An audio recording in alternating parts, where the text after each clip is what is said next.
Baru menyambut perayaan Aidilfitri, sudah ada desas-desus mendakwa bahawa terdapat rancangan percubaan untuk menggulingkan kerajaan perpaduan di bawah pimpinan Perdana Menteri Datuk Seri Anwar Ibrahim.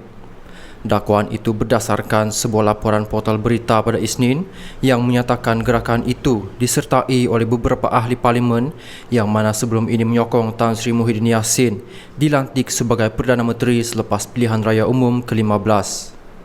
Laporan berkenaan turut menyenaraikan 10 ahli Parlimen Barisan Nasional, termasuk ahli Parlimen Ayar Hitam, Datuk Seri Dr. Wika Siong, ahli Parlimen Tanjung Piai, Datuk Seri Wijek Seng, ahli Parlimen Sembrong, Datuk Seri Hishamuddin Hussein, ahli Parlimen Simpang Renggam, Datuk Seri Hasni Muhammad, ahli Parlimen Jelebu, Datuk Seri Jalaluddin Alias dan ahli Parlimen Tapah, Datuk Seri M. Saravanan. Di bawah Undang-Undang Anti Lompat Parti, mana-mana ahli parlimen yang meletak jawatan atau berhenti menjadi ahli parti akan kehilangan kerusi di Dewan Rakyat sekaligus mencetuskan pilihan raya kecil. Susulan isu berkenaan, ia menimbulkan reaksi pelbagai pihak yang mengecam tindakan tersebut. Mana tidaknya, belum sampai setahun kerajaan perpaduan mengambil ahli, pentadbiran negara sudah ada percubaan untuk menjatuhkan pimpinan masa kini. Langkah itu boleh menjejaskan kestabilan politik dan pembangunan ekonomi negara yang mana secara langsung juga memberi kesan kepada kepentingan rakyat di negara ini.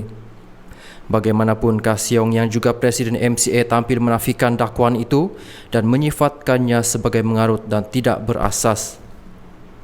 Kah Siong melalui siaran di Facebook rasminya pada Isnin berkata, pihaknya tidak tahu mengenai gerakan tersebut seperti mana yang dilaporkan oleh portal berita tersebut.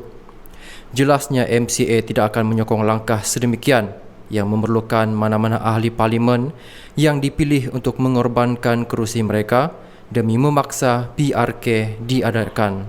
Dalam pada itu, Setiausaha Agung Parti Ikatan Demokratik Malaysia, Amira Aisyah Abdul Aziz, menerusi ciapan di Twitter pada Isnin berkata, tindakan sesetengah pihak yang didakwa cuba menjatuhkan kerajaan perpaduan dengan memujuk beberapa wakil rakyat BN untuk keluar parti dan bertanding semula atas tiket pembangkang itu harus dihentikan. Ujar Amira Aisyah, tindakan itu akan menyebabkan orang ramai hilang kepercayaan kepada ahli politik, sedangkan perkara paling utama adalah kerajaan yang stabil.